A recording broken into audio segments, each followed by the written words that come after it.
What do you want these future business leaders to do about it once they get into that spot? Get the money. Get the money. And then let's get around a table and let's create new rules. Literally that simple. Get the fucking money. I'm serious. Do not get it. It is going to be made. It is going to be allocated. And you have a moral imperative to make sure that if you have a point of view that matters and you want to reflect it, you get it. I'm going to go get it. Other people are going to go get it. And then it will be about a competition of views. And don't wrap yourself in all this liberal kind of bullshit about oh my God, money, blah. No, stop. Here's how the fucking world works, okay? It drives the world for better or for worse. Economic incentives drive entire swaths of populations to behave in very, very predictable, and then when you take it away, unpredictable ways. Ask anybody in your class that's from a developing nation. Ask anybody in your class who has seen that play out from where they're from. So that's what you have to do. You got to go and get it. If you control the capital and you have a point of view, you can now, then the question is, don't be a sellout. Whatever your worldview is, you should be spending time to think about what that is, so that when you control some of these purse strings, you push that view into the world. I will never judge you, and you should not judge me for what that worldview is. But the point is, the more diversity of those views, the more rational actors we have, and the more of a balanced, fair system. That is what diversity really means to me. It doesn't mean let's manage back to a quota. It doesn't mean okay, we need a black guy, a brown guy, we need a few. That's not what it means. This is what it means. Right? There are people in this audience that have probably dealt with the same kind of life that I've dealt with. You have a very unique worldview that matters. And in the absence of capital, you're irrelevant.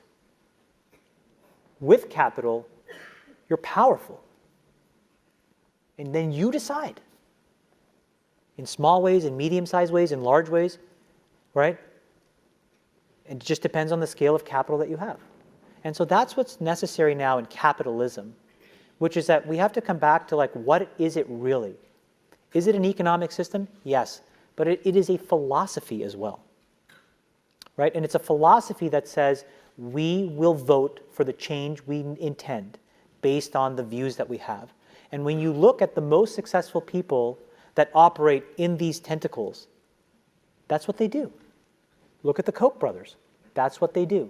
They have built a network of influence based on capital. Their worldview is propagated into the world at an unbelievably aggressive rate that has been compounding for decades. That is genius. It is genius. It doesn't matter whether you agree with their worldview. The question is, what's the counterweight to their worldview? Can you name one? Can you name a group of people that operate in the exact same way, methodically, meticulously assembling capital, influence, assets, who believe the opposite? Irrespective of what you think of the Kochs, you want both views out in the world, at scale. Well, right now you have this and you don't have this. And there are many examples of that.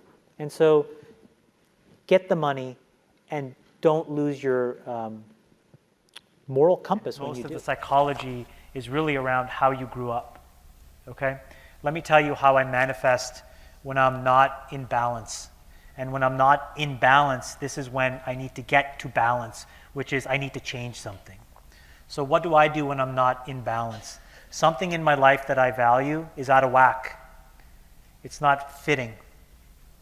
And what happens is I start to feel really insecure and really inferior about myself. And then what do? I manifest that by really beating myself up internally, okay? And it's like the negative self-talk and the doubt. And then I manifest it by projecting it on the people around me, typically the people that I love or care about, the people I work with, the people I'm in a relationship with. to make myself feel superior. What I've eventually figured out is it was the pattern that my parents played out themselves on me that I had been playing out with the people around. I'm thinking there's a deep connection between money as an instrument of change and what you're doing now at Social Capital. Look, here's the thing. There's about 150 people that run the world. Anybody who wants to go into politics, they're all fucking puppets, okay? There are 150, and they're all men, that run the world, period, full stop. They control most of the important assets. They control the money flows. And these are not the tech entrepreneurs. Now, they are going to get rolled over the next 5 to 10 years by the people that are really underneath pulling the strings. And when you get behind the curtain and see how that world works, what you realize is it is unfairly set up for them and their progeny.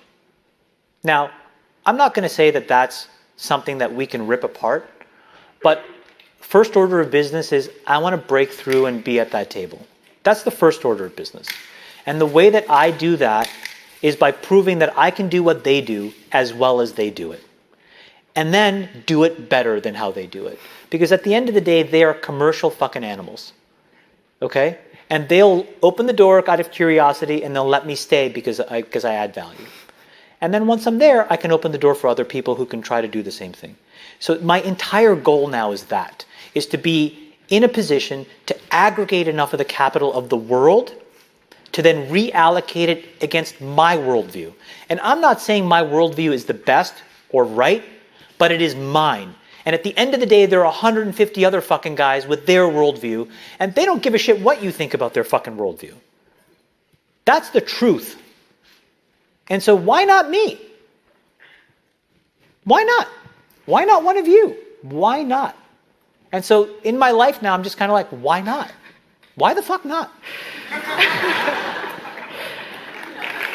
Fuck it.